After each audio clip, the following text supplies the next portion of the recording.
Hello and welcome to a new series on the Actual Magicians, yes I am an Actual Magicians bookshelf, where we're going to be taking a deep dive into several of the tarot cards in the Waite-Smith Tarot, published in 1909, 1910, and we're going to be taking a particular look at the Shakespearean and biblical references in the deck. All of this information is detailed in my book with co-author Tali Goodwin, The Secrets of the Waite-Smith Tarot, published by Llewellyn in 2015, with previously unseen text, images and photographs from Pamela Colman Smith and Arthur Edward Waite's lives. Now today we're going to be starting with the Nine of Swords, and the Nine of Swords is a very good example because it uses both Shakespearean and biblical imagery that have gone unseen in the card for a century, until we revealed a lot of the sources and likely designs in Secrets of the Waite-Smith Tarot. When we take a look at this card, one of the first things we see is the fact that the swords don't have any points. It seems that they've been truncated or cropped out of the image. But this is a very deliberate design point, if I may make the pun, because in a sense the character cannot see the end of their suffering. We also see a quilt that a lot of people have made commentary on, and also a image that is underneath the bed, carved into the side of the bed, that again a lot of people have commented on over the last 100 years, but we think we have a far more straightforward and consistent explanation from Pamela Colman Smith's actual life. One of the things we tried to do in Secrets of the Waite-Smith Tarot was go back to 1909 and stay there without looking forward as to what the tarot deck became, and just look at it in terms of the designers and artists' intent, being A. Waite and Pamela Colman Smith. And we know that Pamela Colman Smith didn't have a great deal of consistency in her life and work, so we shouldn't go looking for consistent imagery in the tarot. In fact, throughout the whole of the Waite-Smith deck, we can take a look at Book T of the Golden Dawn, which is likely where Pamela was getting her information from.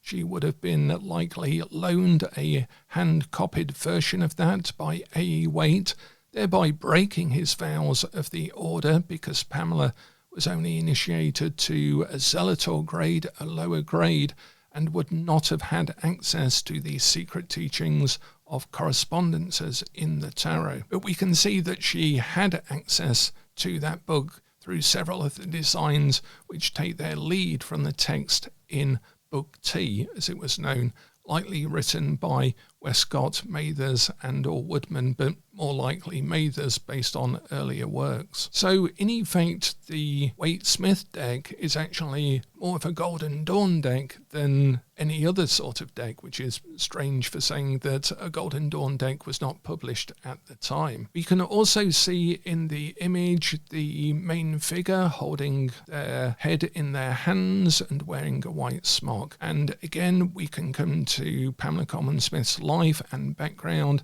and actually identify a photograph on which that image is based, and a scene in a play on which that photograph is taken, with the actress Ellen Terry, Dame Ellen Terry, who was very well known to Pamela Colman Smith.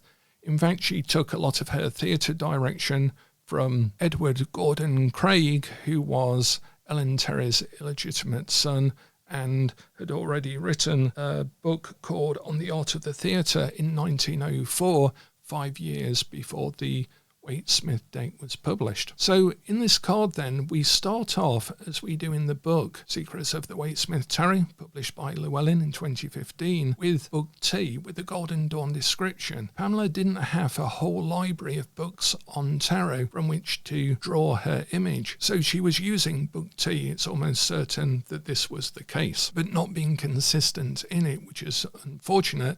If she had been consistent and Waite hadn't have not necessarily directed her with the minor arcana, and they hadn't have been worried, as was Crowley, about spilling the secrets of the Golden Dawn. Crowley was not interested in that at all, and published the entirety of the Order's teachings in his publication, The Equinox. Waite and Smith would have actually produced a more consistent Golden Dawn deck in Pamela Colman Smith's style, which would have been an interesting deck to have seen. So when we look at the Golden Dawn Book T, the Nine of Swords is despair and cruelty. It's called the Lord of Despair, or the Lord of Cruelty. And they get that meaning, they derive that meaning from both, to some extent, earlier cartomantic materials, but also, more specifically, Kabbalistic teaching. And this is where we can see that the Waite-Smith Tarot, strangely enough, has a lot of Kabbalistic teaching in it, even if that's somehow shielded by the artwork. And so when we take a look at the Kabbalistic correspondence, it's Yesod of Yetzirah, the 9 in the world of swords, the world of formation of Yetzirah. So it's the foundation of the world of formation. And here the Golden Dawn interpret that from the conflict in Yesod of this world of formation, the world of the mind trying to form itself. They take the somewhat negative side of that and they put it in brackets for interpretation: illness, suffering, malice, cruelty, and pain, which we can see Waite allude to in his brief description of the card, but Pamela draw upon to illustrate that. They also go on to describe it in terms of its interpretation as despair, cruelty, pitilessness, malice, suffering, want, loss, misery, burden, oppression, labour, subtlety and craft, dishonesty, lying and slander, yet also obedience, faithfulness, patience, unselfishness, etc., according to dignity, which was a way the Golden Dawn had of looking at a card in terms of the cards around it and working out from their elemental, planetary and zodiacal correspondences whether the central card was dignified or not dignified, or weakened indeed. And Pamela Colman Smith had this uncanny skill, not only, as a lot of people attested, in terms of her psychic ability to pick up thoughts and emotions, but also to design an image based on music and or text. And this is why she was a good designer and a good artist for children's books and books on myth. She was able to take the whole story and encapsulate it down into one image. And this is what makes the Waite-Smith Tarot such an incredible deck. A happy accident of a scholar deeply versed in the mysticism of the Golden Dawn and the Kabbalah and the secret tradition, Arthur Edward Waite and Kabbalah and alchemy, and an artist who was able to put a lot of words into a single picture and capture every element of it. So what Waite has said about this card is that it is one seated on her couch in lamentation with the swords over her. He doesn't mention the fact the swords don't have a point in the image. She is one who knows no sorrow which is like unto hers. It is a card of utter desolation. We can see that he's sort of reworded the Golden Dawn ideas about despair and cruelty and burden, oppression, and he's used the word desolation and sorrow. So he's picked up on the meaning of the Golden Dawn card without using the exact words. In other cards, he uses the exact words, and this is why we know that this is the source of his design work, certainly for the minor arcana and the major arcanas in particular. But Pamela was given free rein on the minors, so when Waite is writing his description, he sometimes misjudges what's actually in the image and passes it off because he doesn't actually know or care what Pamela has actually designed in the image. So Pamela has taken all of those ideas, this Yesod of Yetzirah, the idea of despair and cruelty, but also the concepts of faithfulness, patience, obedience, and she has chosen a scene from a play that she was more than familiar with, which is Romeo and Juliet. And the particular scene is Act 4, Scene 3. And we have a photograph, which I think is in the book, of Ellen Terry sat on the side of a bed or a casket. It's actually a scene that takes place in a tomb or a catacomb, and hence the stonework that is on the image, and explains why she is on a bed that appears to have been laid on a stone casket sort of thing, not a normal bed. It could have easily been drawn as a normal bed, but it isn't, because it's the scene where Juliet is going to take the sleeping draught given to her by the friar and pretend that she is dead to get out of the marriage the next day. And she's in this scary place and wants to be assured that she doesn't wake up in the middle of the night and find herself in this tomb-like environment. And again, we have this photograph of Ellen Terry looking worried, holding her head with her hand on her neck, exactly wearing the sort of shroud that Juliet is wearing in the scene and in the picture. So we know it has to be that scene, because it encapsulates all of the image of someone who has lost all hope, who is terrified, who is scared, waking up in the middle of the night, finding herself in this environment, and who is about to take this potion to pretend that she is dead. Of course, we know in the tragedy of Romeo and Juliet that Romeo doesn't get to find out that she has only pretended it, because the message doesn't get to him on time, so he thinks she has actually died and then kills himself as well. So there is a lot of lamentation and sorrow in the story, and this is why it's the perfect fit for the Nine of Swords. But here's the other thing. The main thing that ties all of this together is that strange carving in the bottom of the casket tomb that Juliet is sat on. A lot of people have said that this is somehow perhaps a couple of hunters in the woods, because it looks like there are two trees behind them, one to either side. There's definitely two figures. One of them appears to be holding something and bearing down on the figure to the left, which is seen as sitting down, and some people did identify that as perhaps an image of Cain and Abel. And again, in the image that I'll put on screen for this video, you can see that it's almost certainly Cain and Abel. And the two so-called trees in the background are more sketches of the two altars of sacrifice that have the lambs on them, and this is part of the story of Cain and Abel. And Cain is holding a bone with which he is going to slay his brother Abel. And so we have almost certainly an image of Cain and Abel, but no one has ever put the two things together, and this is what we try to do in the book, to take the simplest explanation. And when we looked at the scene in Romeo and Juliet, Act 4, Scene 3, I shall read you out what that scene says, what Juliet is saying in that scene. So Act 4, Scene 3 starts with Juliet and the nurse that she is about to send away, and she says to the nurse, "Aye, those attires are best.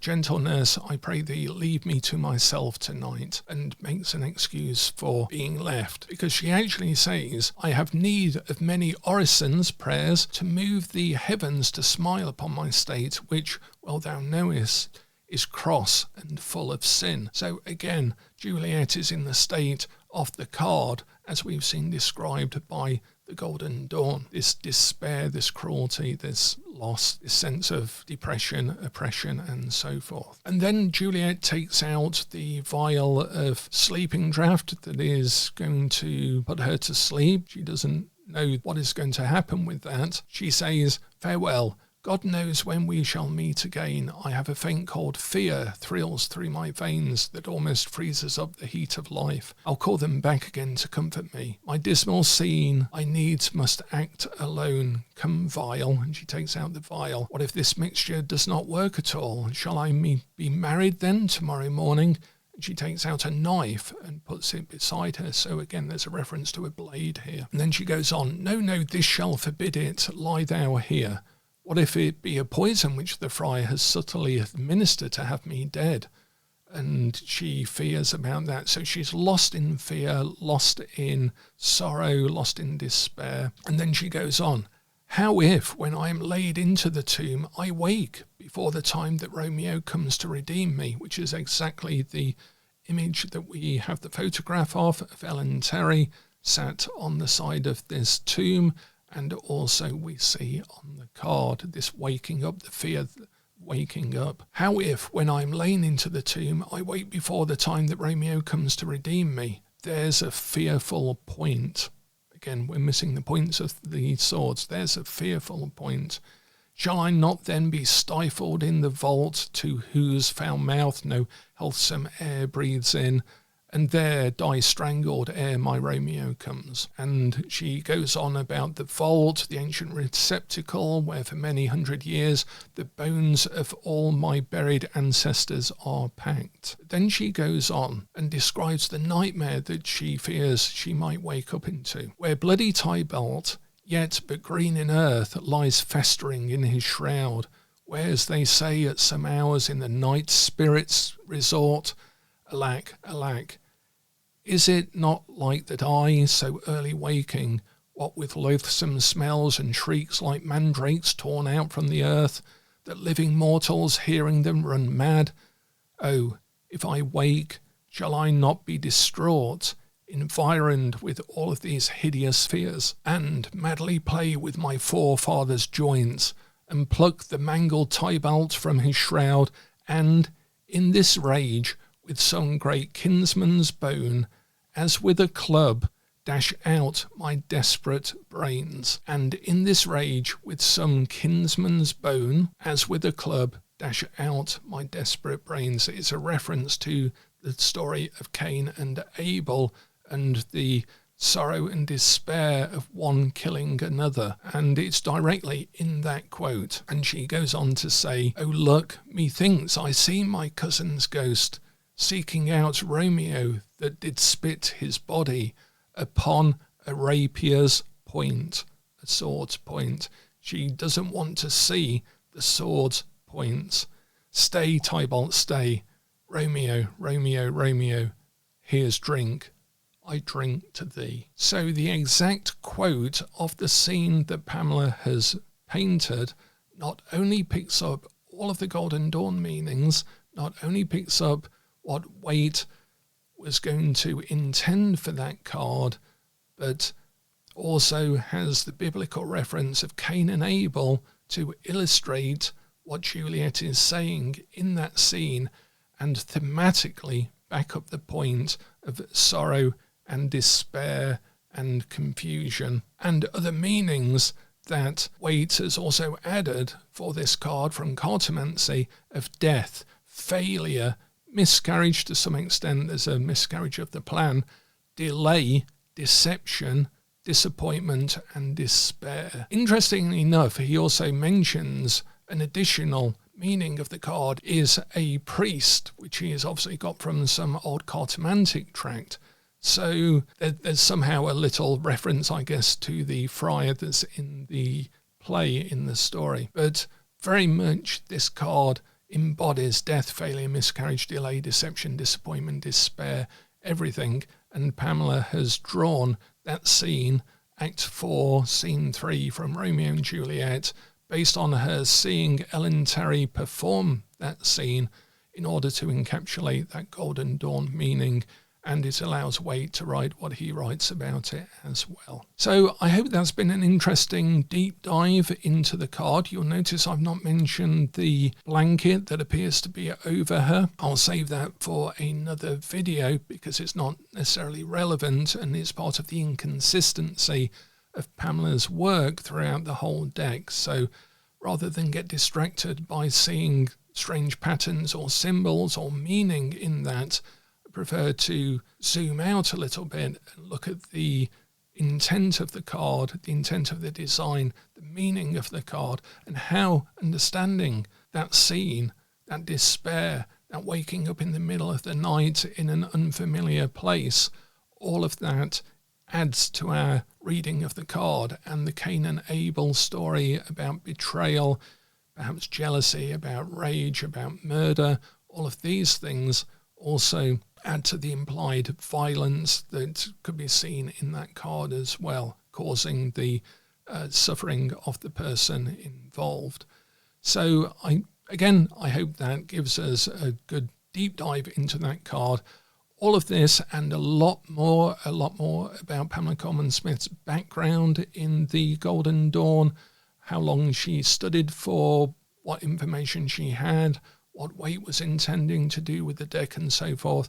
They're all easily available for you in Secrets of the Waite-Smith Tarot by myself, Marcus Katz, and co-author Tali Goodwin, published by Llewellyn in 2015.